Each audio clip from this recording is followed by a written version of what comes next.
Greetings everyone and welcome to another draft of Crimson Vow. This one is a premier draft and it's also my first draft after basically completing the set, which means that I don't have to redraft even mythic rares.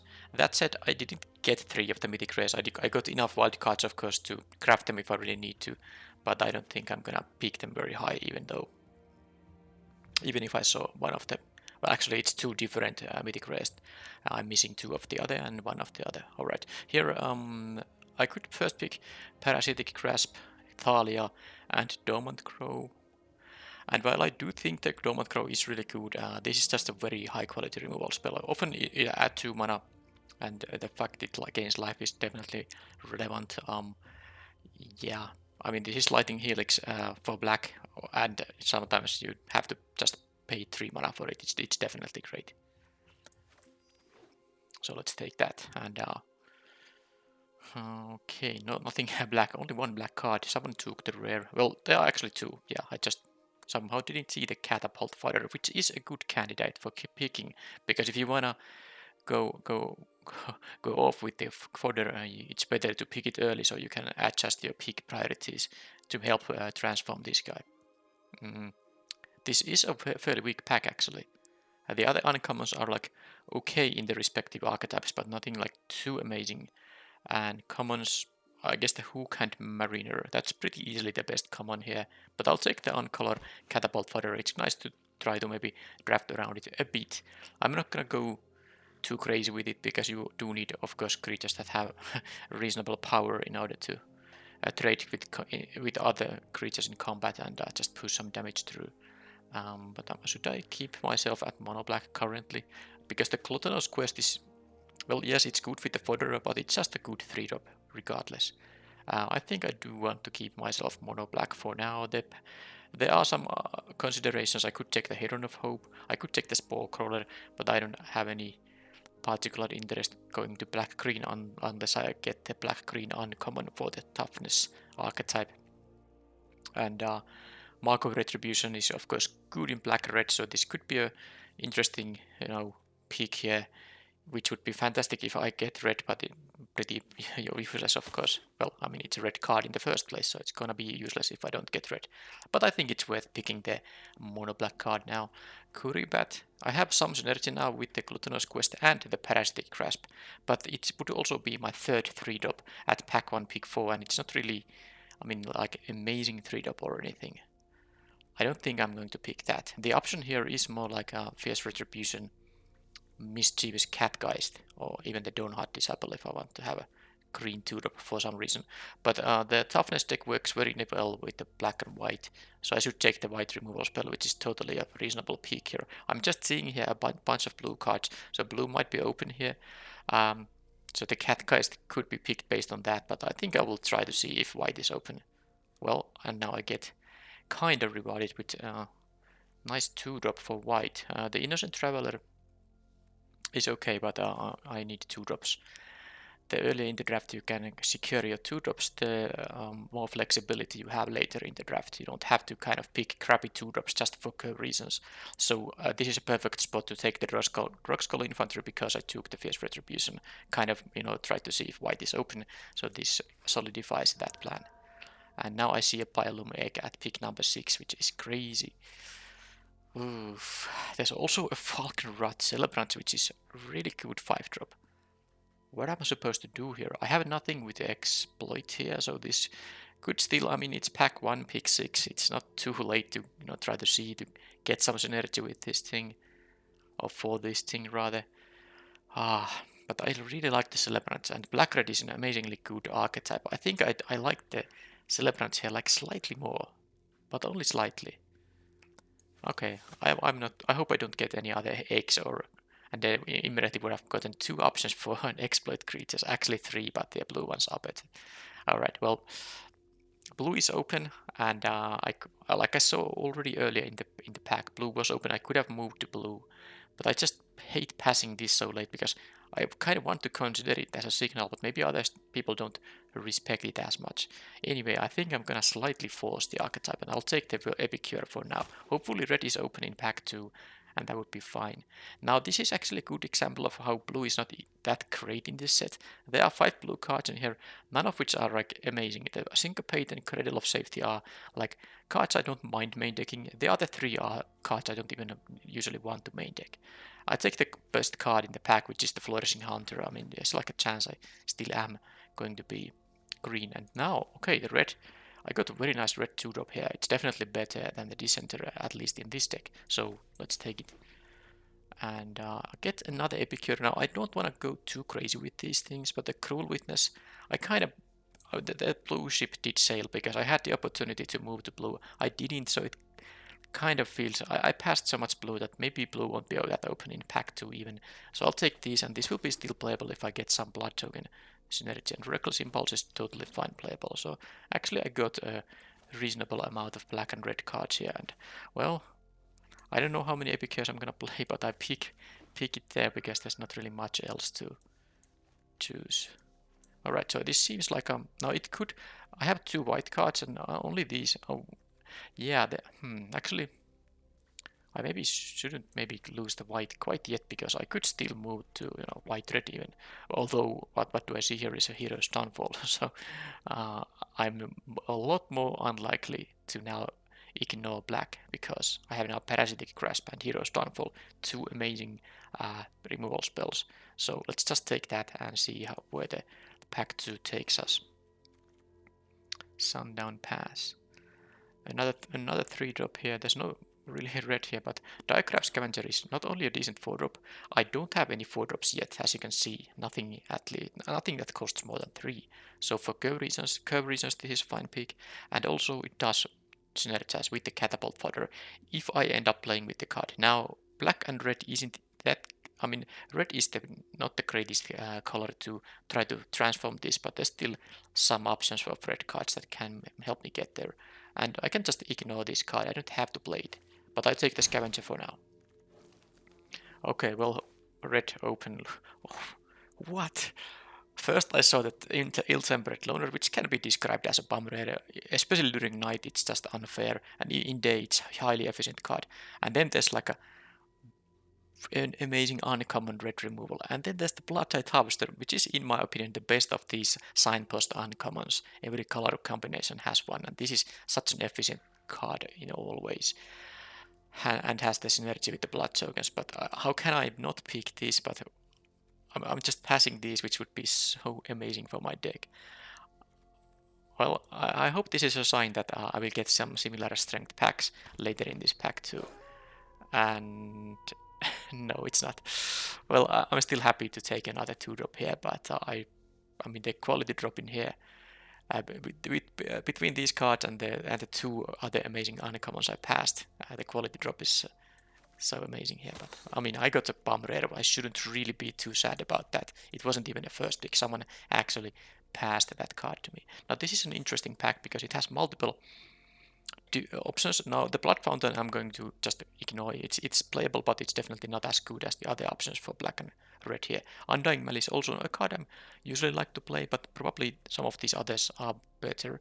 I'm not sure if the Butler is good. The only thing that's kind of going on for it is that it works with Catapult fodder, but I also like the Blood-Crazed Socialite a lot in this kind of archetype. It's often going to be a 5/5 attacker, so I think I'll take that now that I already got 2 of those Celebrants.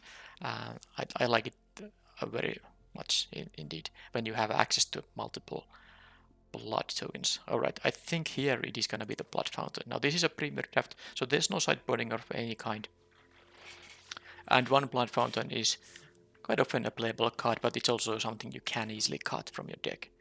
Okay, I got the black-green uncommon payoff now for the, for the archetype, which would be fantastic with the Catapult fodder, but obviously I'm not going that route in this draft. If this came earlier, it would be different.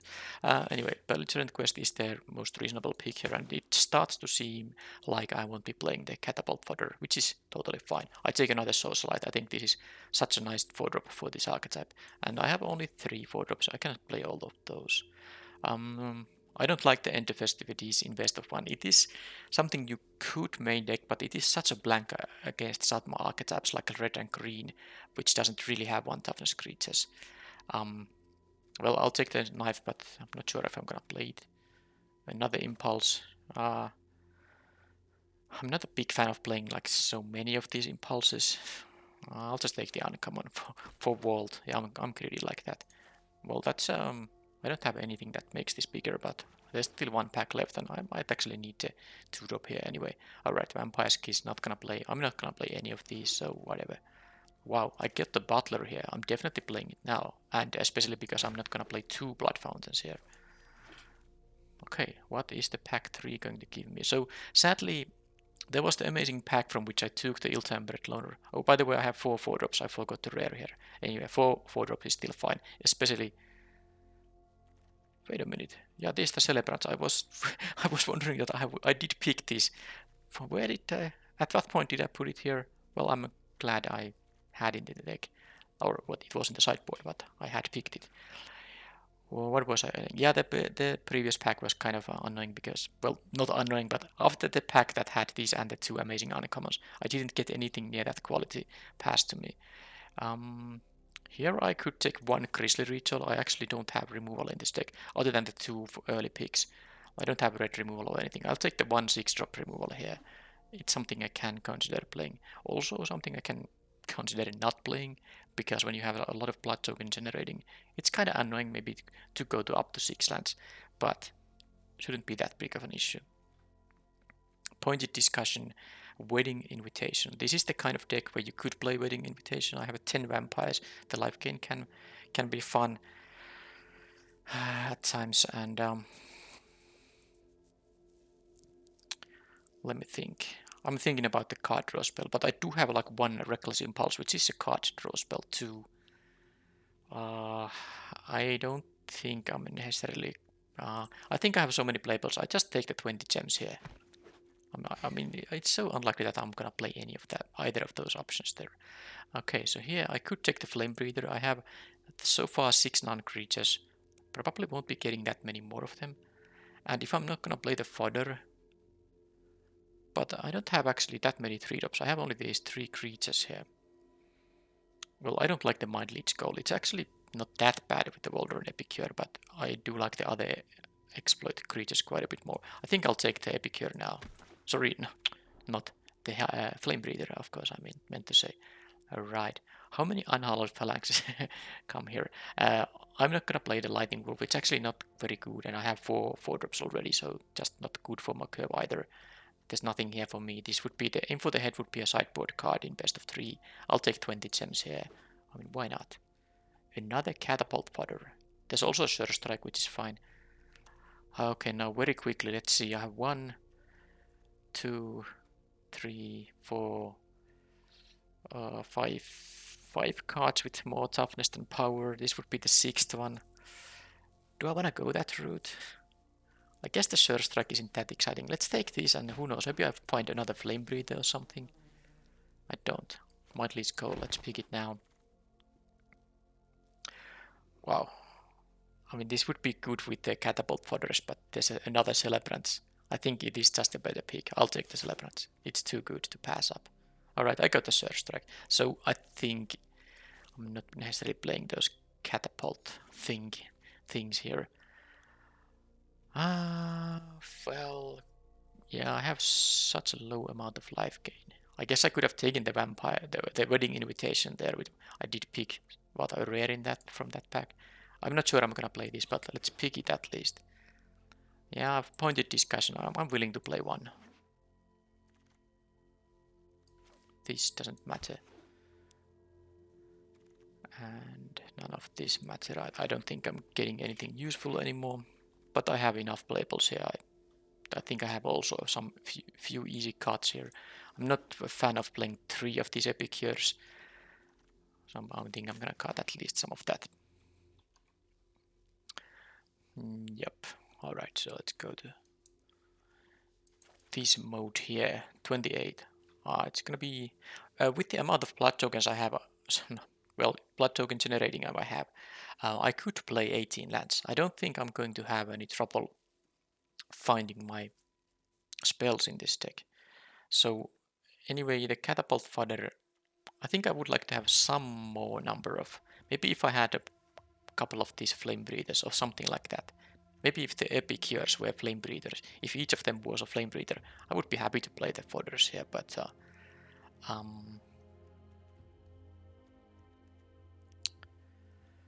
don't think I care about it too much now. If I cut those two, and I will cut at least one epicure, maybe even two. The Rich Wolf is really not that great. I need to have a good amount of 2-drops, but currently I can use the Mind Leech Goal. It is still fine-ish with the epicure. 1, 2, 3, 4, 5 2-drops. And the Grasp, which I sometimes can play on turn 2. And also the Goal is kinda okay with the Butler. I mean, it's better than kinda okay. It's the best with the Butler. It's better than the epicure. Okay, Courier Bat. I don't know if I want to play a 3-mana 2/2 flyer. I'm actually quite sure I don't. So I'm gonna play the 6-drop, the 5-drops, all the 4-drops, all the 3-mana cards.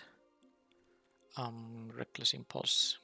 Yeah, I mean the Ceremonial Knife. I actually think I maybe should not have the knife in here. How many blood token generating cards I have? 3. If I cut the knife, that is. Well, these do create. That's 5, 6, 7, 8, 9, 10. That's 13. If I cut the knife, because I think I could play here, especially because I have also 2 card draw spells. And some of these heavier hitters, I could play 18 lands in this deck. I'll just, and I have the Blood Fountain to get some cards back too. Yeah, that makes me very unlikely to have mana issues also. At least, well, I could still have, well, no, I don't think I even have flood issues because of the amount of blood tokens here. So I'm gonna do it. The knife seems a bit redundant there. So this is it. 15 creatures, 7 non-creatures, and I guess that is. Now, I guess I could play the Epicure as a, I mean, in place of the final land. Because you kinda can redraw the blood token, but you have to discard something else. But I do have a fairly low curve here, and the card draw spells also help me find lands. I guess I could play the 1-drop here after all. Okay, let's do it. Change of plans. Now I can't play, I would have been able to play 9+9 basic lands in that configuration. I can't do it now. But my only double black card is the Hero's Downfall, which will be very good later in the game too. I don't have to have double black on turn 3 here. And this thing likes to have red mana, not only because of the mana cost, but also because of the activated ability. You want to have at least 50% of your lands be able to produce red to maximize the pump effect here. So yeah, let's play 9 red sources. I didn't pick any Evolving Wilds. Okay, what happened? Yeah, no Evolving Wilds here. 9 red, 8 black producers. Okay, that is the deck then.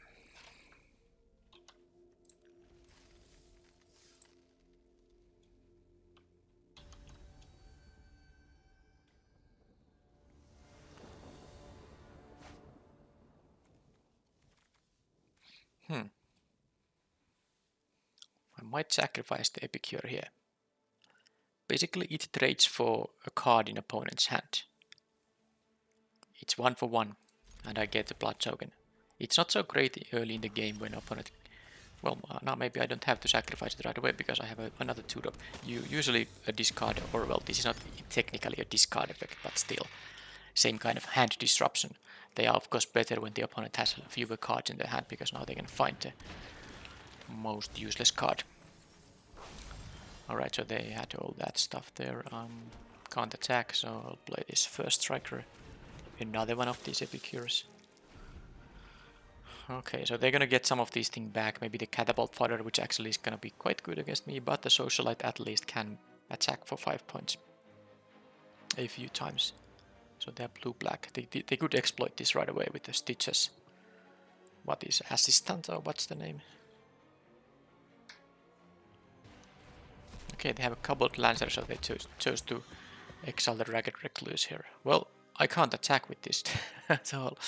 Oh man. Miserable. Guess I'll just play my drops then. No point using the goal quite yet because they have 4 cards in hand. So let's make it like a...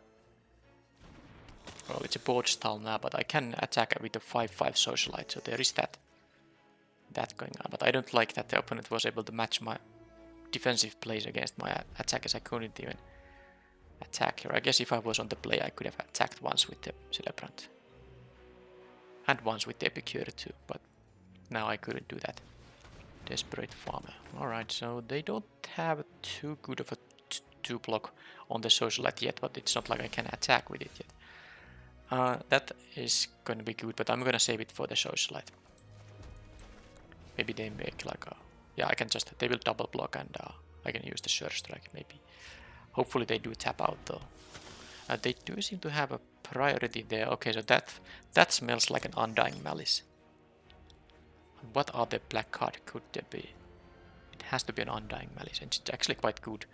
Well, no, it's not so good with the Butler because this thing requires exiling this for the ability to work, the returning thing.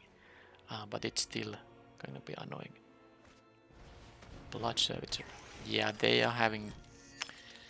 They have an Undying Malice in their hands. That makes my... Does it make my Sure Strike still okay?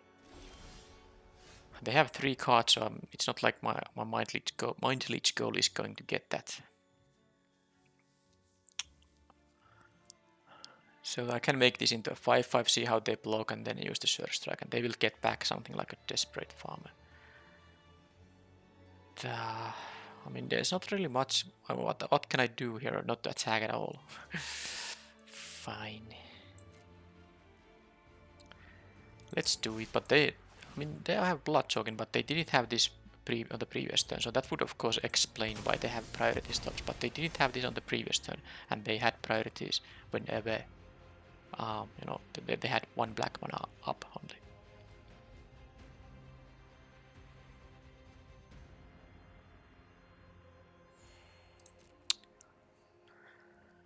So let's see how they decide. It's not like they can attack either, but my late game is with 2 Falconrod Celebrants. I have another Socialite still. We'll see. So now I sadly have to... Well, still it's like an okay thing. Because I still trade my Sure Strike on the Undying Malice and one of these guys, so it's not the end of the world.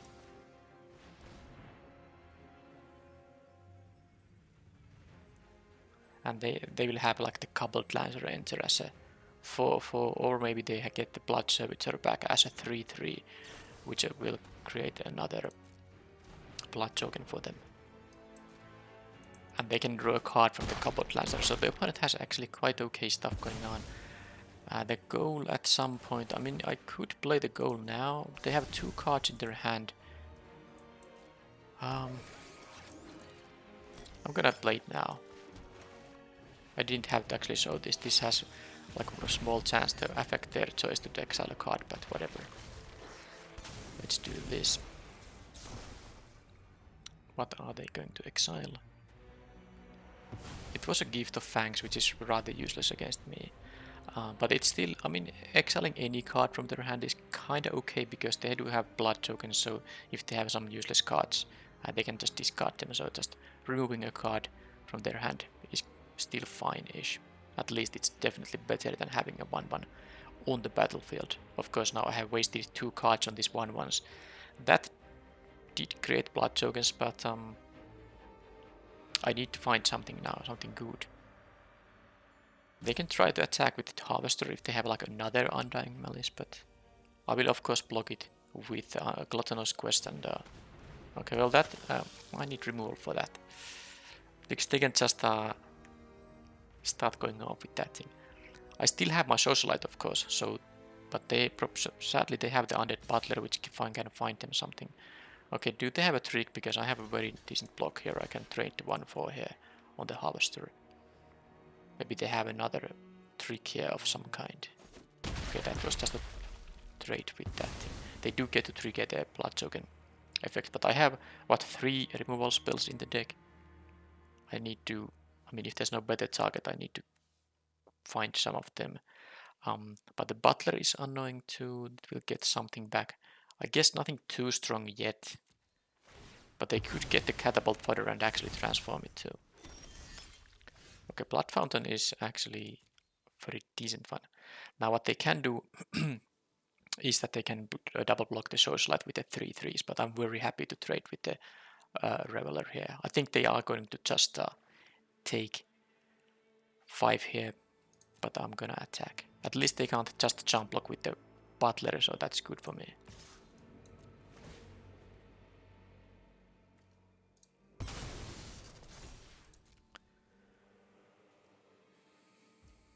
Yeah, I have only 2 of these guys, which I would have mana to return them, but I don't really want to. If the Mind Leech goal goes away, I could return that and sacrifice the other Epicure,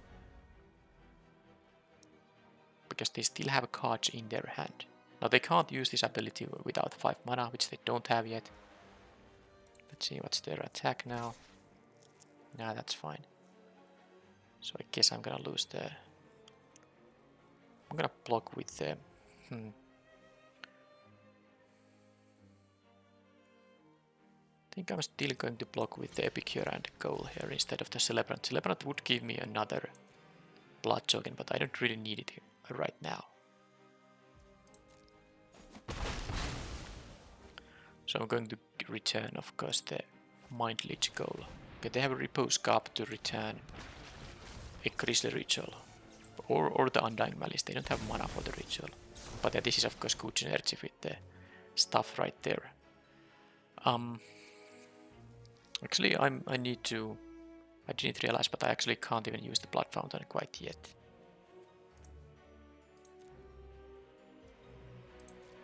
They have the Undying Malice now. Yep, and they get another stuff there. Now they have 3 cards in hand still, so I could make them exile one of them, but I don't want to use the Blood Fountain until I get to pick up the Blood-Crazed Socialite.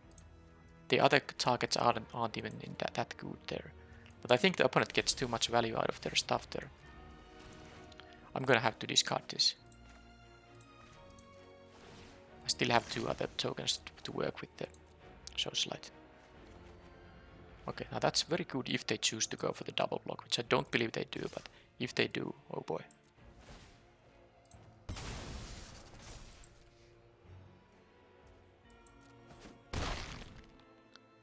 Now they do have the Undying Malice, so it's kinda annoying to not use this right now. But they can attack for 6 too. Yeah, I think I have to do it now. Alright. Well, I need to draw some other threats than the Socialite, but this shows how good this can be. I mean, the reason the opponent has taken a couple of hits from this is because this can be quite hard to block with, but they have now the life gain and they still have the Malice here, they still have the card draw in the Cobalt Lancer. They can attack for 3 if they want to, but they can't attack this. Alright, so I think the days where I... Well, let me see, they can return this, but no, it doesn't really... Thinking about...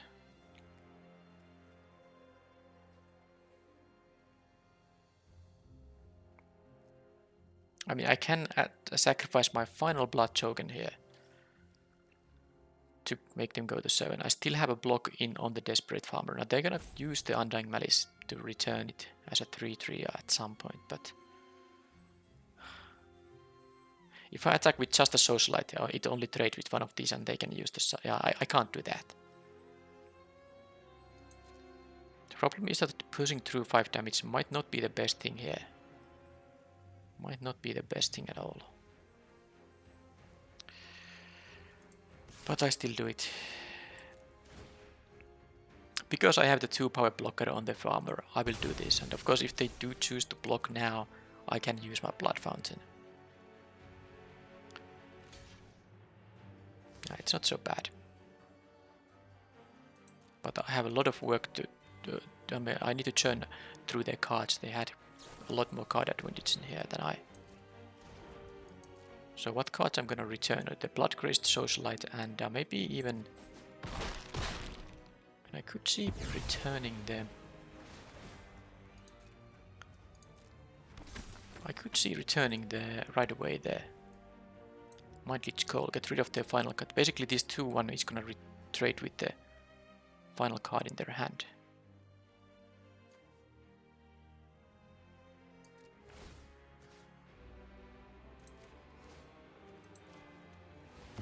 Let's do it. I get the blood token from this thing too.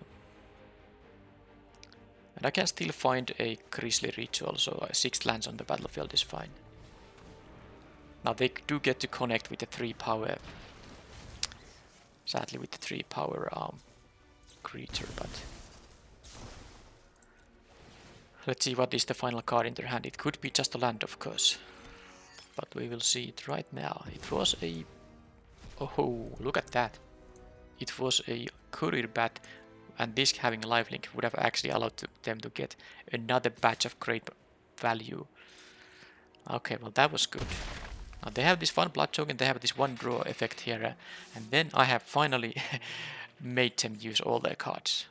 But I have used all my cards too, so it's not so great.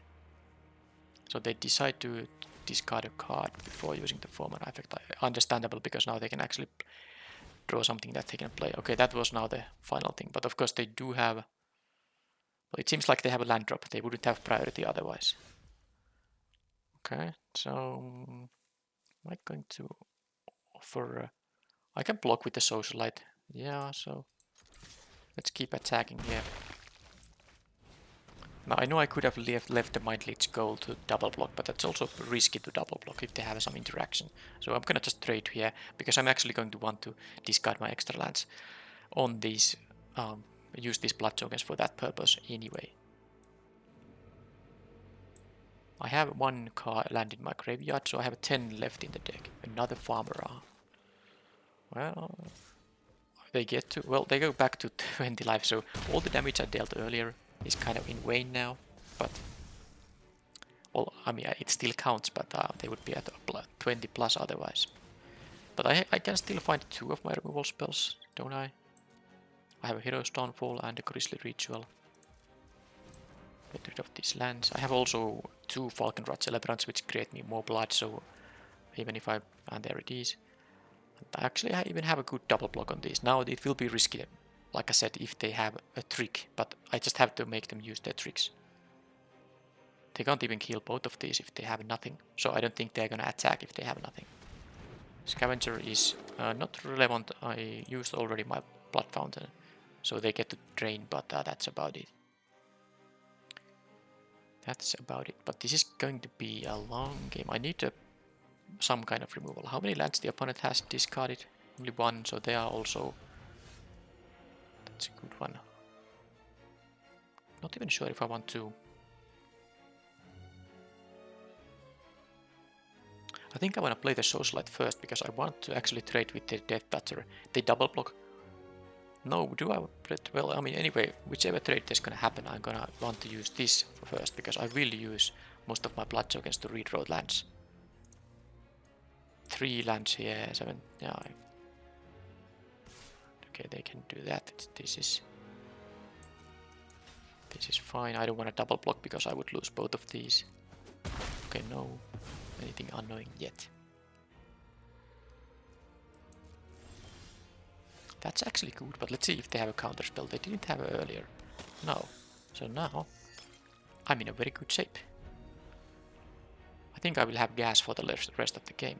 Opponent could have, by the way, based on them doing absolutely nothing, they could have just hit a pocket of lands. Lantern Bearer is quite uninteresting here. For me, I mean, I don't care about it too much. They can double block now, but I get to still kill the Harvester. Alright, so let's do the pointed discussion first. Oh, this has the triggered ability, which I completely forgot. I also forgot I have this Bomber in the deck. Wow. So let's just offer the trade here. They go to 23. Okay, they don't even care about the trade here. Let's just play the guys here. Yeah, the ill-tempered loner, that's going to be relevant. They need some removal, but I have actually now multiple things they need to deal with. Multiple things. Okay, now they... Oh, I got the scavenger to exile the bearer. Yeah, let's just push here. Yeah, opponent has a very big pocket of lands. Okay, they choose that kind of thing. They just want to make this into a flyer. Let's see if they do now have the counter spell. I think I'm going to... If they have a syncopate, they can counter it anyway. So I will play this first as a bait. If they have a Siphon Essence, they didn't seem to have it, so this is gonna destroy their plan to make it flying lifelinker. Fantastic. Now I did draw some lands myself too, but I was able to discard them to blood tokens. But yeah, it's time for the opponent to draw something relevant. They just can't beat me otherwise. So the milling is going to get intense at some point, but this mills 3 I still have. And I mean, I can't use these blood tokens soon, but does it look like I'm gonna need to? So if I attack with everything, the fact that they have the 4 power lifelink at defender blocker, they can block anything that doesn't even trade with it. So they are effectively at 11. They block basically 2-2 here. I take 5, 8. Well, they take 12 in that case, but that's only if they have exactly nothing. There's no reason for me to take such a risk. This is much safer attack. I wanna see what happens. Because they have to block anyway now if they have nothing, and when they have lost that guy, they are at what, 5 life now. I don't even play these things because they could have like a what, planes and destroy all creatures, because there is the Path of Peril with cleave option. It costs 6 mana, including black and white. It destroys all creatures. So if that's like the card in their hand and they are just waiting for their white mana source. Oh, I got the diamond rank here. Funny stuff. So that was the reason that I look at the board position. I was going to win any normal draw. Only a bum, well, maybe not a bum, but a massive board effect, a board wipe effect would have helped them here now. So that was the reason I didn't play any of this now.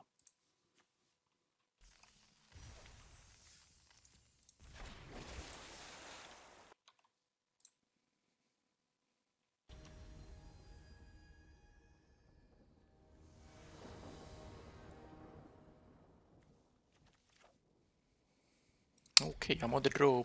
Fairly okay hand, no 3-drop yet, but in a pinch I could use the Surge Strike on turn 3. But let's see if that's gonna happen. Rich Wolf, okay, I'm going to just block that. And there's a...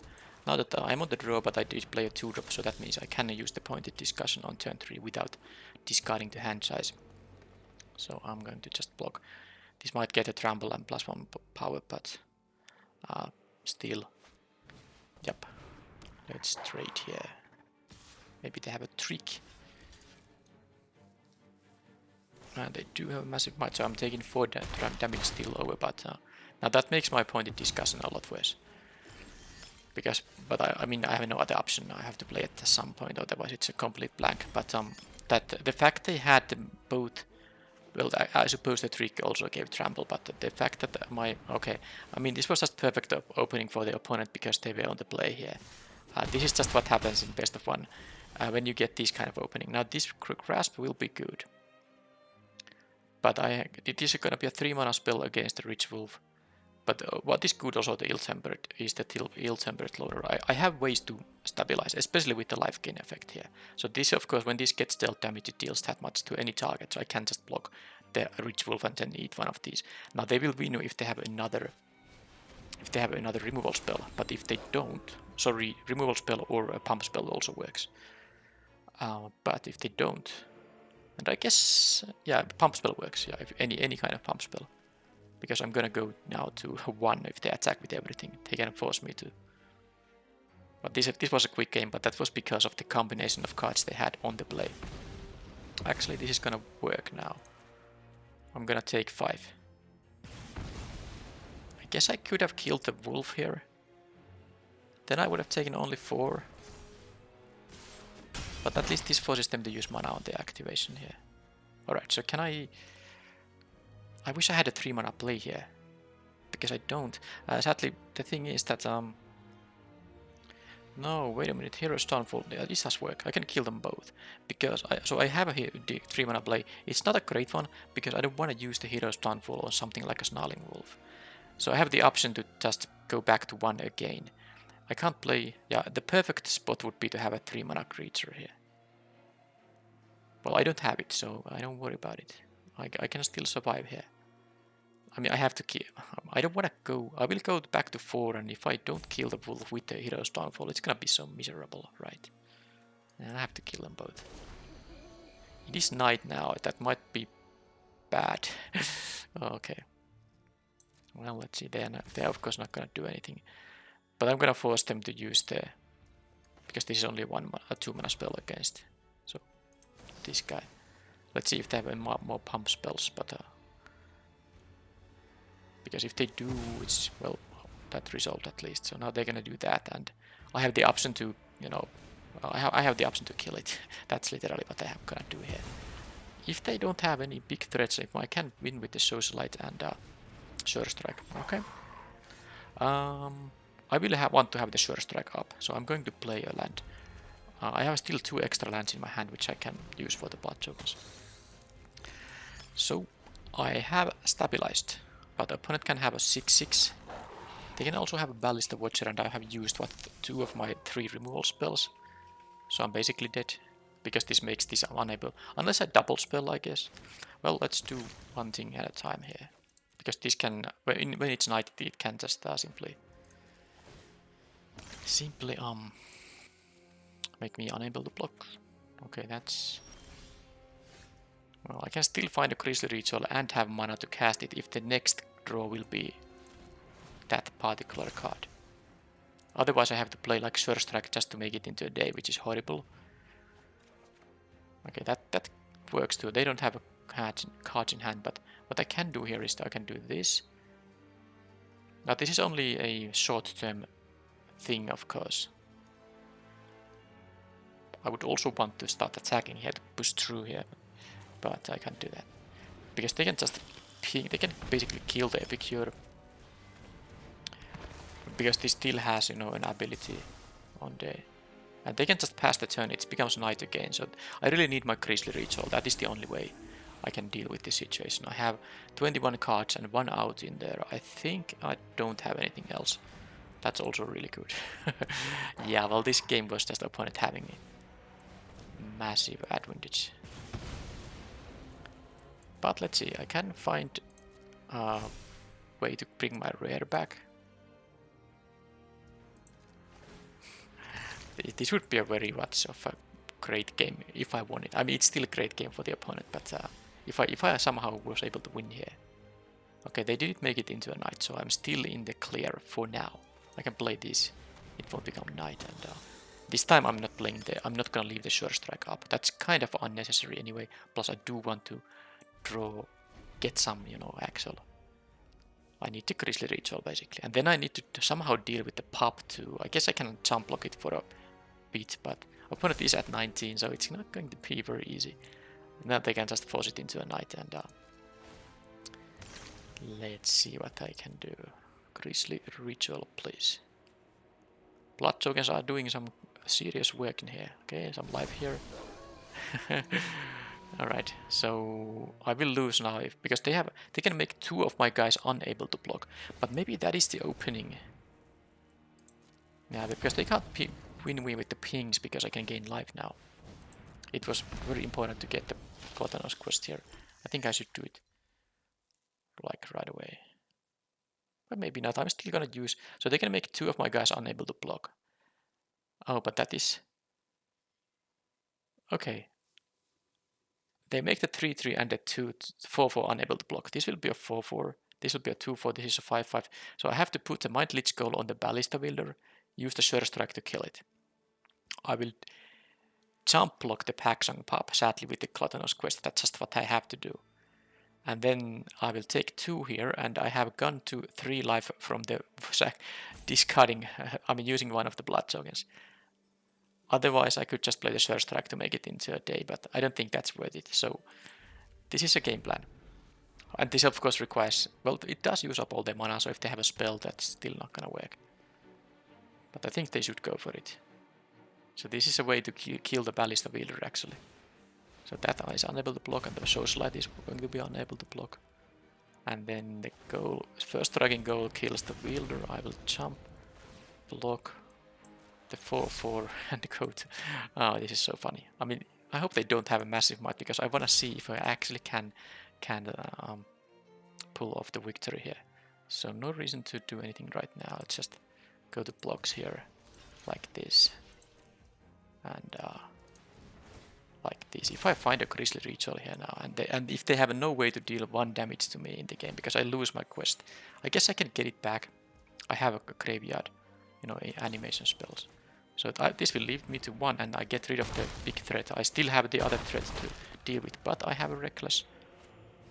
Okay, they have a Wolf now, but at least my guys will be able to block. Okay, that is good.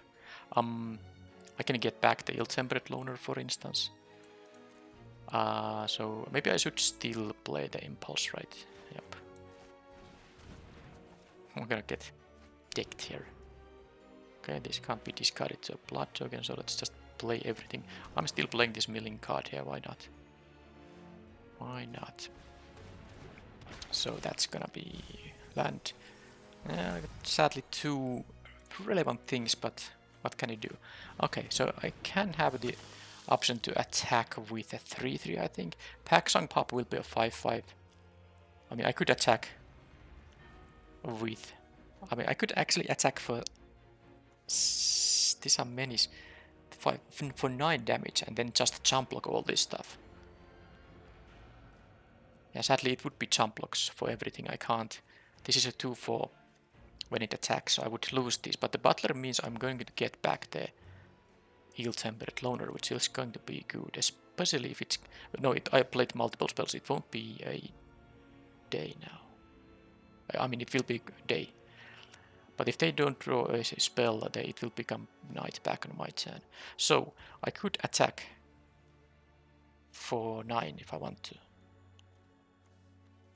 If I leave like 1 blocker here, they don't have a good attack in that case. This is tough. This is really tough. I could attack for just 5 in here. Maybe there's no rush to sacrifice the Blood Token yet. If they draw something... I actually like this aggressive plan more. I hope they just brick here now. And I hope, because my counter attack will be quite good if they attack with everything. And this gives me a Blood Token from the Socialite. So this of course loses to anything that they draw, like a trample effect or a removal spell. But if they don't, it's fine for me.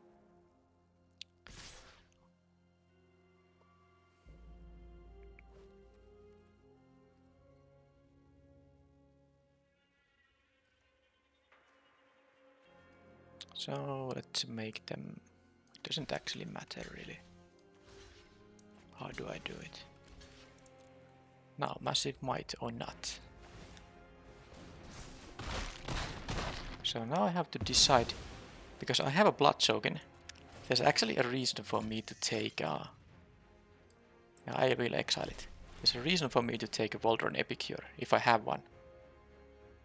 Don't I have? I have 3 of them in my deck. No, I do. Because that says 1 damage to each opponent. So the Blood Token can make this thing deal 5. This deals 4, it's 9, and if I ping for 1, they die, and both of these have menace. So if they have 1 blocker, I will win. If they have a land, I will win.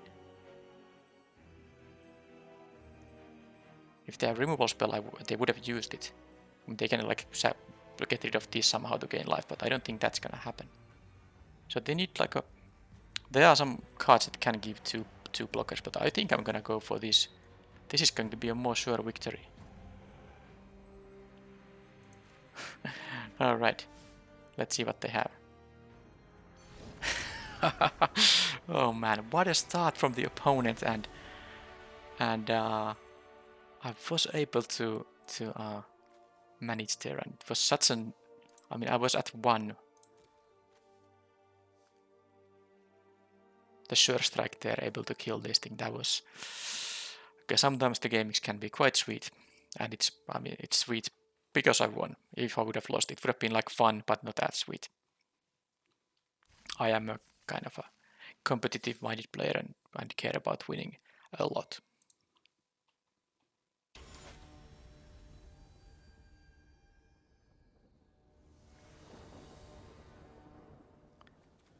Okay, I'm on the draw, but I have a 1-drop, 2-drop. I'm the bum rare here if I get my lands at some point. Land and bearer. Well, I have a die crab scavenger for that if I ever get to the 4 mana and this dies, so that I have the window to use it. Blue and black again. Round 1 was also blue-black. Do they have a blocker for this thing? Well, yes and no.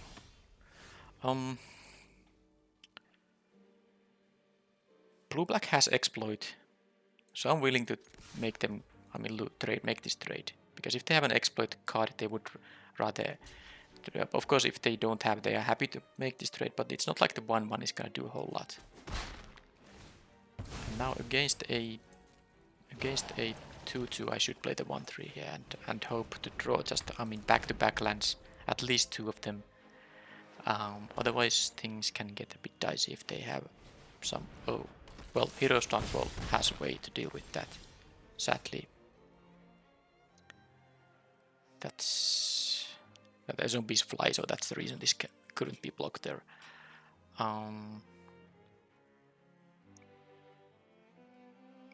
thinking about using the Blood Token, which I would be using to discard the Blood Celebrant. Although it is quite okay when I finally kill the giraffe, I can... Okay, I'm not dying yet. I'm only taking 3 per turn, so let's just chill for 1 more turn. And if I then don't draw a land, maybe it's time to use the Blood Token here. Well, sadly, opponent has the time to do that because I can't do anything to them. They can't even attack because they have the 1-4 blocker on my guys. And I need to kill this before they can sacrifice something like a... They have Waldron Epicure. No, not Epicure. What's the Blood Glutton? So, okay, that is okay, but it's not black.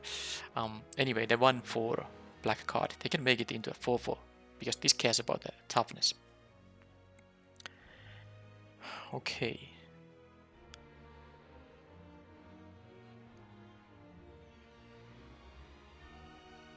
I don't want to lose any of these 4-drops, and definitely not the Hero's Downfall. Also, the Butler is... I guess the Butler is the least useful card here, because I need to find the land ASAP. The black producing land, I mean.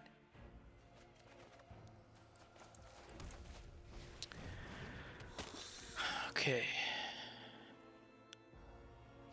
Well, no attacks here. The 1-4 is also a very good blocker. Don't have anything with a lot of toughness. Well, or do, but in that case don't have any blue open after that. Okay, they tap all the blue mana. Necro Duality. Okay, this is the mythic rare. Non-token zombie enters. A copy of that. Token copy of that will happen too. So,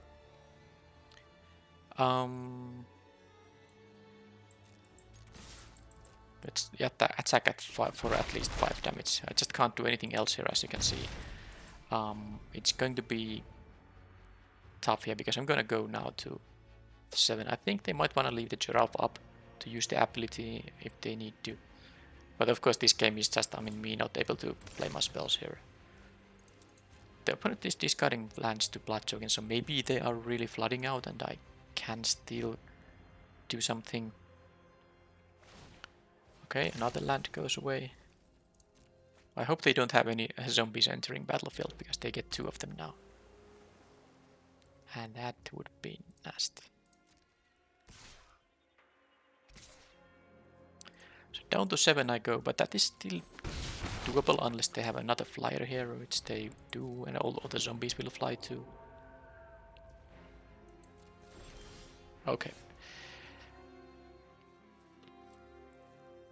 I just killed the giraffe here. They have the opportunity to sacrifice the Lantern Bearer in that case, to make it into a 1-1. But it won't even fly at that point, so... But what they can do is they can do it just exactly because of the fact that that they can, this will be in the graveyard, and they can use it to make the would-be ground guy 2/2 zombie into a 3/3 flyer. What I can also do is I can just attack with everything and play the ill-tempered loner here. And hope they don't have anything, because they don't have a lethal attack now yet. I like that more. I don't think they're gonna use the giraffe now. Yeah, I could deal 4 extra because this ping works, but it's not enough. They are gonna go now to 7, I could make them go to 3. So this is actually another game where it really seemed miserable. And now, because opponent did have this flood, it's actually a way for me to win now still. Now I could play the Diecraft Scavenger right now also, but the ill-tempered loner basically means that I have a victory coming up. Maybe next turn, although it is tempting to get the drain happen right now. They might need to leave these things to block. I still have the Hero's Downfall on the giraffe here. I'm looking at what 4 damage in the air. So now they can make it more. They can sacrifice this to make a 1/1 flyer, and then they can. I could be looking at 5 damage in the air. I could play also the Menace guy. This would be good too. Because this with Sure Strike is actually lethal because I can sacrifice the... this is so tough. I could see reasons playing any of these 4 drops. It's gonna be one of them, but I mean, this is tough.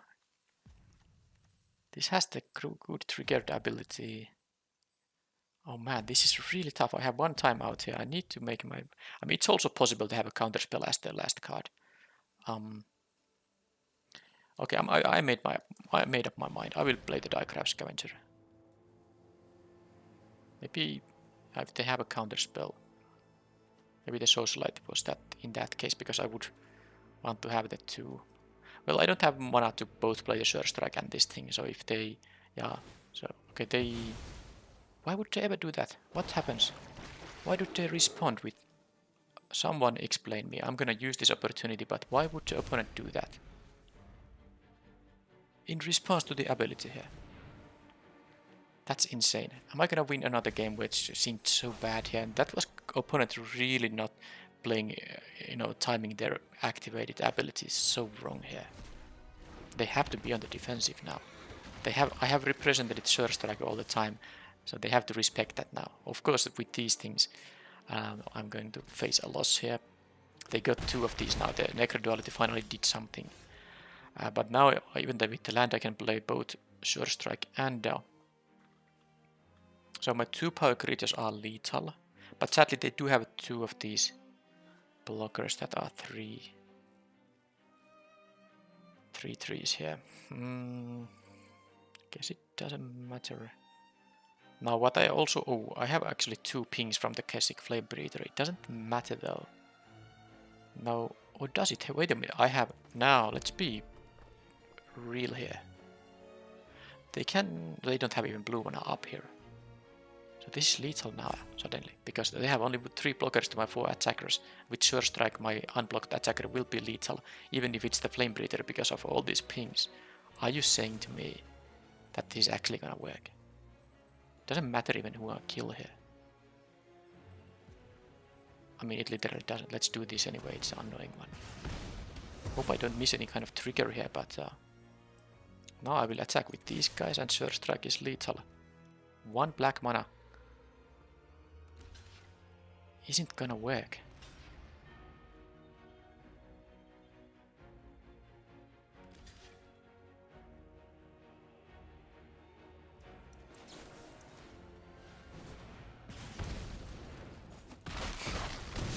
Wow.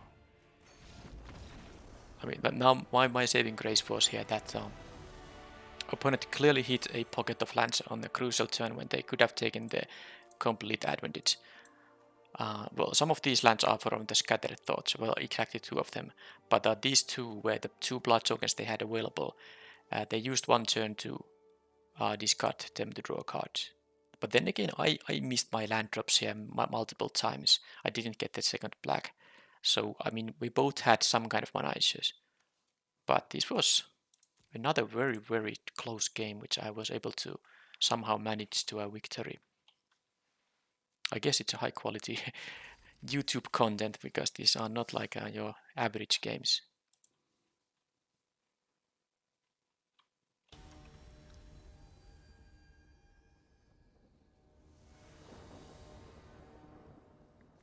Okay, I still don't get to play first. Or was I on the play in the first match? But it doesn't matter, this is a fantastic curve. This time I don't have any problem with my manas. They have blue instant. Okay, I can actually connect with the Epicure. Who would have thought? I'm gonna play the Flame Breather for now. If they have a Syncopate, then... Oh yeah, they have a Syncopate, because that's the only reason they could have had as a response here. Well, I had like one ping from the point discussion. Okay, that thing is very annoying. Another blue-black. What's with all these blue-black decks? I mean, I'm not... Maybe that matchup can be good or bad. It depends on how many of those higher toughness creatures they have. Now, sadly, I don't have a very good play this turn. I guess I could also just I mean, I think I have to just play the pointed discussion. Playing these kind of creatures don't do anything against this, but I definitely should you know, represent the Surge Strike here, or maybe deal 1 point of damage here. Okay, let's do the discussion now. Be done with it. Okay, the Death Toucher will at least get rid of the 4/4 because they do have the combination piece for it. They get to draw a card, they get a 4/4.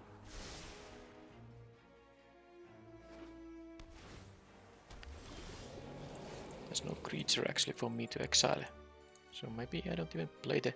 No, I'm playing the Socialite here. I'd rather maybe exile a creature at some point. The Socialite is fine, aggressive play here anyway. Although they can attack now for 7, and I'm not sure if I wanna block the assistant here. I guess I'll just take 7. Although if I block, that means I can use the Scavenger too. I think I can take 7 here.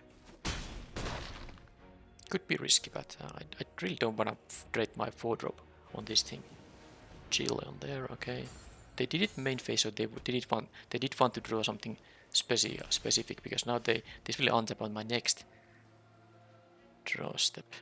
Okay, the Epicure is such a weak card that if they use a bounce or removal spell on it, that's kind of fine. So I will use the Surge Strike to try to kill the Bylum Serpent here. Which means I should only... I will play the land drop despite all these blood tokens because I have the Crystal Ritual in my hand. So what I should do here is I'm gonna play the Butler and see what happens. Maybe that discourages them to me land. Okay, I mean, I wouldn't mind having the 6th land, but I suppose I'm gonna draw it at some point anyway. Now this thing, assuming they have nothing, they could have another Chill of the Grave, of course, but if they don't, maybe I could discourage them from attacking with the assistant, because the double block with these would be okay. Okay, well, my Surge Strike plan is gonna happen now. But do they have yet another something? Well, I guess I'll find out very soon. Wow. Okay, their deck might be nuts. Their deck might be nuts.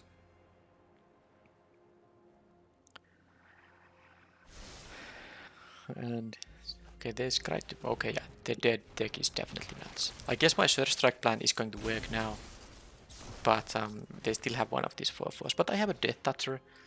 Yeah, I mean, again, a game where it feels like I'm not having a very good time here, but I still have a chance to win here. I'll take only 3 here. Get rid of this guy. And I'm not going to discard anything. I think I'm going to use the Mythics Gold to make them exile one of their 3 cards. Could be a land though, but Well, it depends if I draw a land. I can just play the Crimson Ritual in that case. So that was 4 back-to-back lands because I milled 3 with this thing. But this is all fine. I can just do it then. Bye-bye. And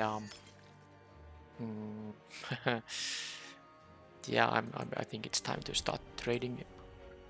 I actually have no. Yeah, I should definitely block with both of these to be at 8, and then I can return the Socialite with the Butler's ability.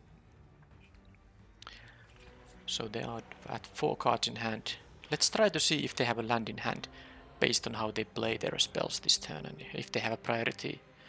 Well, let's see first if they have a land drop in the first place. If they don't have a land drop, that could be an indication that there's no land in their hand. I'm not happy about the fact if they have 4 spells in their hand either, but there's not much I can do about it. They have some kind of thinking here now to do. So let's see what's it gonna be. The Spirit Farmer is like fine, Lantern Bearer. How could I kill the Lantern Bearer? I don't know, but I'm gonna do this now. Because I would want to exile the Lantern Bearer. This will transform, of course, the Farmer, but that was inevitable. Get the Socialite back and yeah, I mean,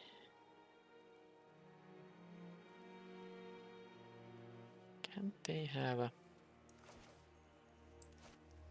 another Syncopate? Because I want a double spell here with the Socialite and okay, fine, let's do this. If they don't have a Syncopate there, I have a good block on the 3-2 and a good block on the 4-3. They have to exile now. It was a Screaming Swarm. Now this is really bad. Okay, they left probably the Repository Scarp for another Chill of the Grave here. Because they chose to exile the 4/4 flyer, that's gonna give them an inevitable victory.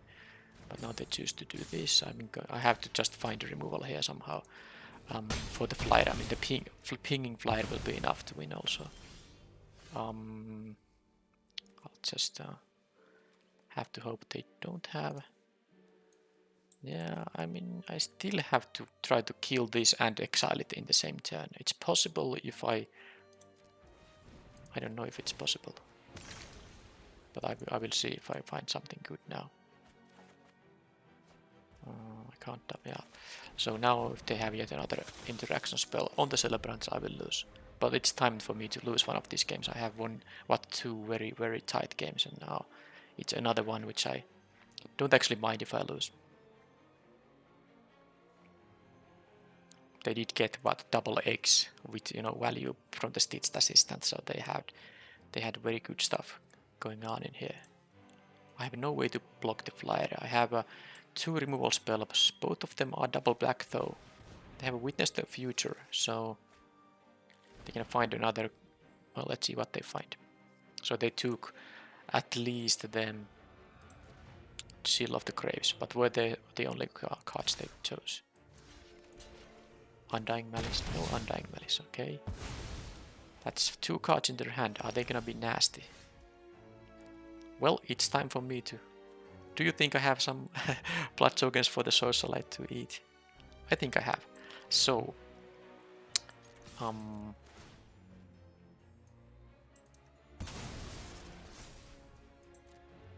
they are having clearly something here. So I think if it's a Siphon Essence, I mean, if it's a Syncopate, they can counter this even if I play it first. So let's play this and then the Ill-Tempered Loner here.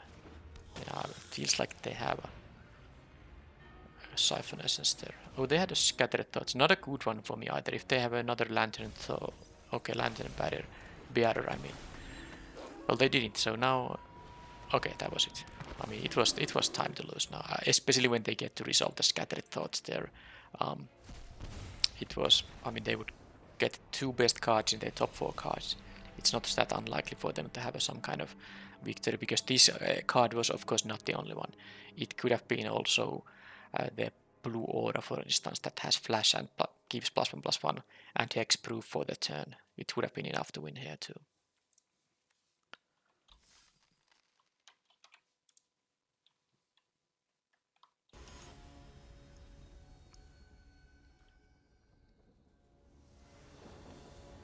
Still don't get to be on the play, but hand is fine. If they have a human 2-drop, I might use the grasp. Or actually, human 3-drop is also killable because I'm on the draw here, so when I have 2 mana up, they will be able to play their 3-drop. I will just probably immediately lose one of the mountains for this, if there's no use for the parasitic grasp here. Okay, blue-red this time. Well, I can attack into that. It's not a human though, so I still there's a chance that the next drop is a human, so I should not. I mean, I could have discarded a land here to find one of my other 2 epicures, but it's unlikely enough that I'd rather see if they have a human for turn 3. It could be, for example, the Menace guy, the werewolf. That is a human, of course. Well, that's not the 3-drop I wanted them to have, but at least I can still use this. Okay. Well, more lands than Butler.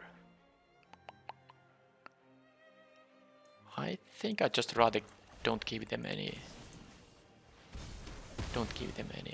blood tokens. Kill that thing.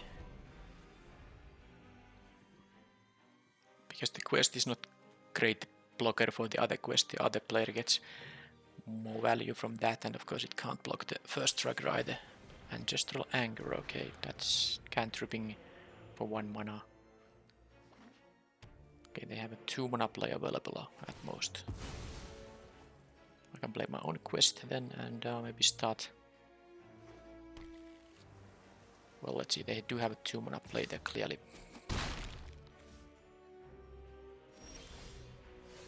Okay. Well, guess I should attack. Pretty safe. There's no flash creatures. At least. Is there in the entire format any flash creature? Well, there's a Hullbreaker Horror, but I'm talking about commons and uncommons. Right, so Belligerent Quest, and then this also plays around a Syncopate if they happen to have it. And next turn I have a potential double spell turn. Could be an upgrade, of course, or Flame Blessed Bolt, but whatever it is, they didn't want to use it. Now that can also mean Alchemist's Retrieval, it can be Cradle of Safety. Blue and red, there's no shortage of instant speed cards they can have.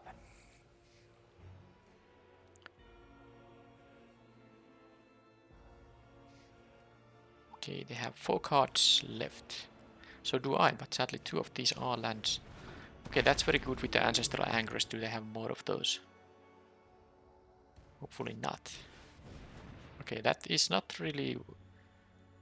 Oh, oh my. This is a vampire. They misclicked it. Oh, because they need to choose both modes. Well, at least the second, but they always want to choose the first one. They could have killed this. Oh man. I'm almost sad for them. But not really. I mean, I've done misclicks myself too, so I guess it's fair to get some back at sometimes. But yeah, this is not bad for them because they just don't have a good block. If they block the quest, I still get my blood token, for instance. Anyway, first I'm gonna just do this and then play the quest. Finally, I have an actual blocker on the Celebrant. Celebrant land. Okay, that was certainly a set of cards I'm happy to mill, and now I will have the Grisly Ritual up to if I need to use it on something. But man, yeah, they only chose the first mode, and if they would have chosen the other one too, they would have been able to deal 3 damage with this thing to my Belligerent Quest. Well, they need to dig out of that hole, but they do have 2 cards. It can be an Olivia's Attendance, which would be a rather good card if I didn't happen to have this thing here. Jeez, I would just lose to this thing. Let's make it so that I don't lose to that thing. And then, oh, look at this, I can attack with everything. They will trade. They will block the quest, it doesn't matter. I have infinite supply of blood tokens. Well, not actually, but in practice very close to that. Because I will get get one now here, and Socialite will have easy time attacking as a 5/5 creature here. That's why I like the Socialite so much in this archetype, because you often get a lot of blood tokens, and you can keep, making this into a 5/5 beyond just using the blood token it generates itself. So, or she, I should say maybe. But anyway, you get the point. You have 5 of these. This is effectively a 5/5 menace attacker, which is a very big stat line in limited for 4 mana. Any reason to do anything now? They might have some tricks like a Cradle of Safety, but then they have it. I lose like the Waldron Epicure here for free if they have that thing.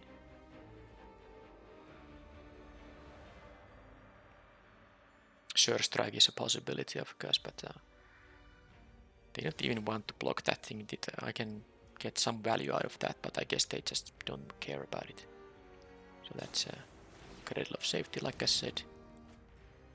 When you play enough of a format, you just get to guess with quite good likelihood what cards the opponents are likely holding. Are they going to use the blood token to maybe do something with these guys?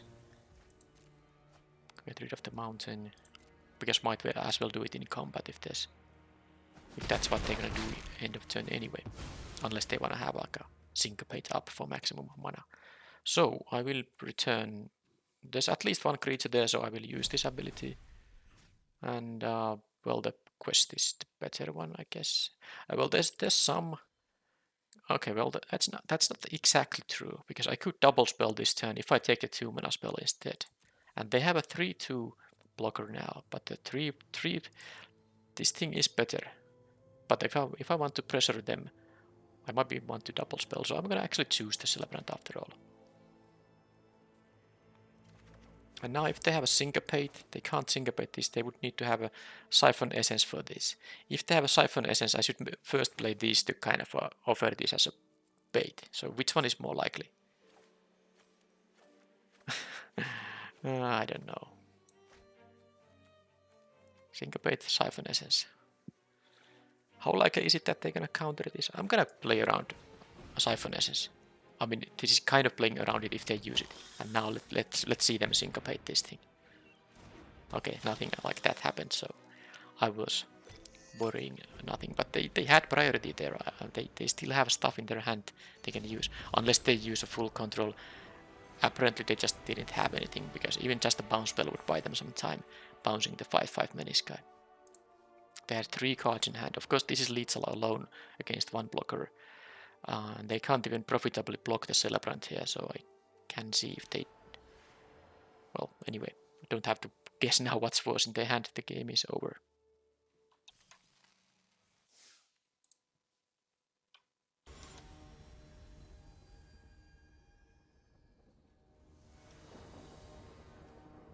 Oh, I get to go first, and I have a nice 1/2 start with the Ill-Tempered Loner available.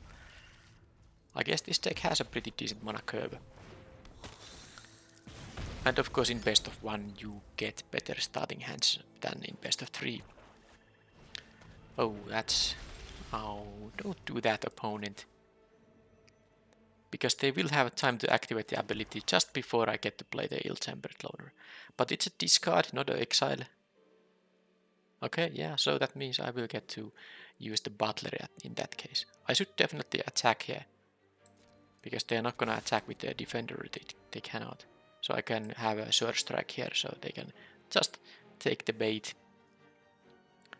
Or they can just figure out that, okay, if you have a Surge Strike, I wanna trade it on this thing without using the ability. But the 3/4 minis, and they only need to pay 3 mana for it, is quite good. And of course, when you get to see the opponent's hand, it's valuable often, and get rid of the best card. Okay, those are cards I actually don't mind milling. They are not really gonna do much against the 3/4 here, so good mills.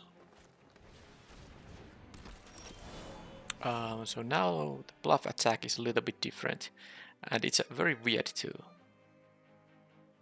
because they can just block the 1/2, and let's just forget it. Forget the bluff attack. And now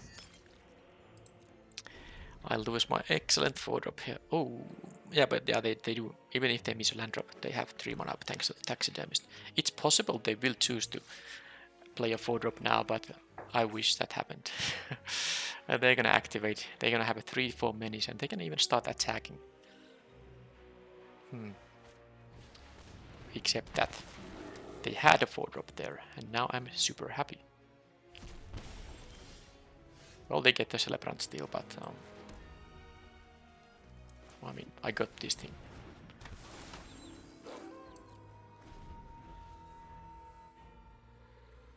Maybe they have a 5-drop now and they don't want to again use the 3 mana activation there.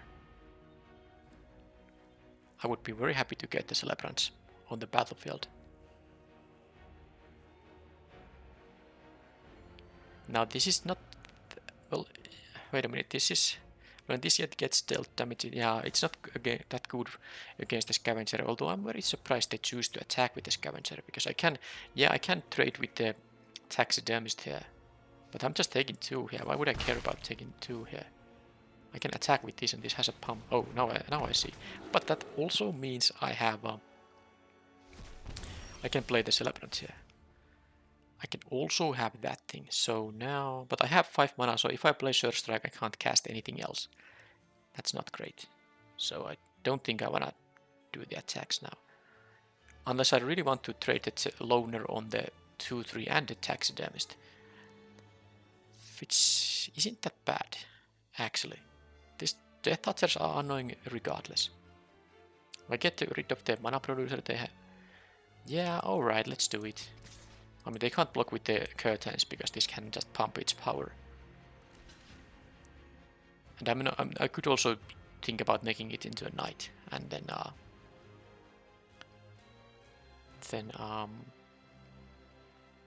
in that case, of course, this would be a lot better. All my team would be affected by the same ability, but it's just too early in the game to force a knight here. Now the thing is that when the butler dies, I get to return the slaughter, unless they have yet another of those things. But anyway, in the meanwhile, I'll just do this. And now I can... You rarely see the concealing curtains being away for that long, actually. I mean, away from being a 3-4 minis with the discard trigger. Now it's their time, but they will get rid of the Scavenger, which is still good for them. But at least I get to redraw. I'm getting closer to my removal spells, which I actually am interested in.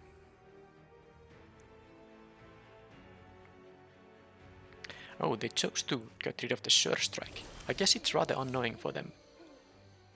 Alright, so now what I can do is... I definitely offer the trade. What I'm thinking about is attacking with the Butler, but I guess I just play the other Celebrants this turn.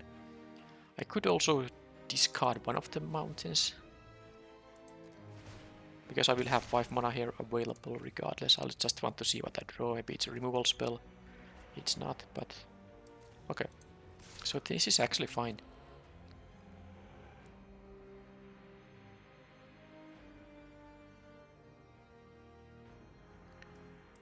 They don't block there, and I will find my second... I need this second black for some of the removal spells. Hero's Downfall, and also the Drain thing that if it targets a non-human, for example Diagraph Scavenger, would be a fine target for the deal 3, gain 3. Okay, so they need something. They still have these cards in their hand. Fellstinger can exploit, but it's not even that great. I guess they can exploit the Diagraph Scavenger, but they prefer the Death Touch blocker. But they are not that amazing against the Menace guys.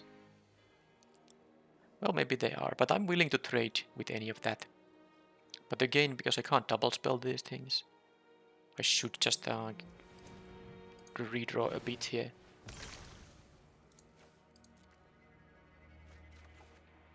And I think I should redraw a bit more here.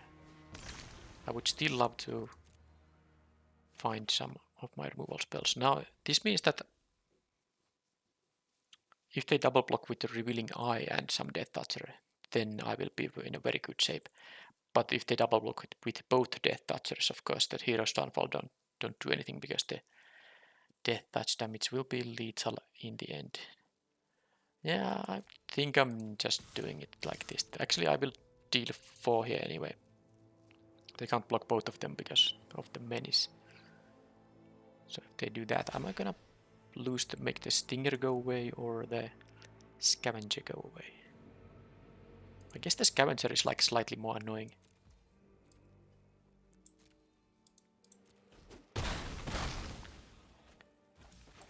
And this will be a 5-5 menace, so actually a bigger attacker than the Celebrants now.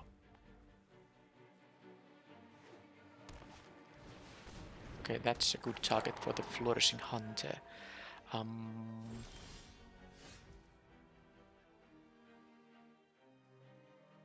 Blood Fountain is amazing, but I can't cast more than one of. Well, I can't cast Hero's Downfall and some other card, but it doesn't matter actually. So, is it time to attack with the Undead Butler? No, because I can just. I'm most likely attacking. Using the Hero's Downfall this turn. So let's attack. These have many, so they can't just block with the Flourishing Hunter. I wanna see how they do the blocks now before committing to any kind of plays. Because I might just not even use the Hero's Downfall. I just play the Blood Fountain and the Scavenger here. The Scavenger is good to block the Hunter here. So now, thing is, if I kill the Flourishing Hunter, I will still lose the Socialite. So I just trade with the Death Toucher. It's fine. And I think I will play the Blood Fountain and the Scavenger here.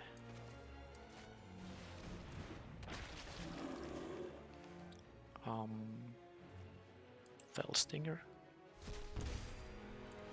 So now I have a way to return my Bomb Rare without relying on the Butler here. And I have this Death Touch to kind of block the Flourishing Hunter anyway if they choose to aggro me out. Seems like they don't have anything. And here again you can see 3 lands in the graveyard. This is so I have 9 lands, opponent has 8, maybe lands if 9 if they have a land in their hand, but that's the power of blood tokens. Alright, so it's time to just continue the aggro here because I am now the aggressor. Now if they double block with the Falconrod Celebrants, I will get to eat the eye for free thanks to Hero's Downfall, assuming they have nothing, of course.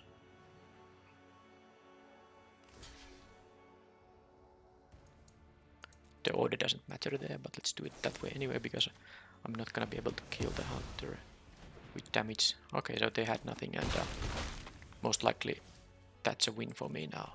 Because look at the board, look at all the advantages I still have here.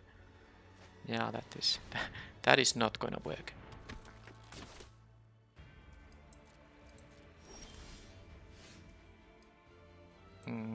If I return something, I can play a 2 or 3 mana card. So if I return the ill-tempered loner and now there's no 3 mana card in there. So if I attack with everything, it's just eat the Epicure.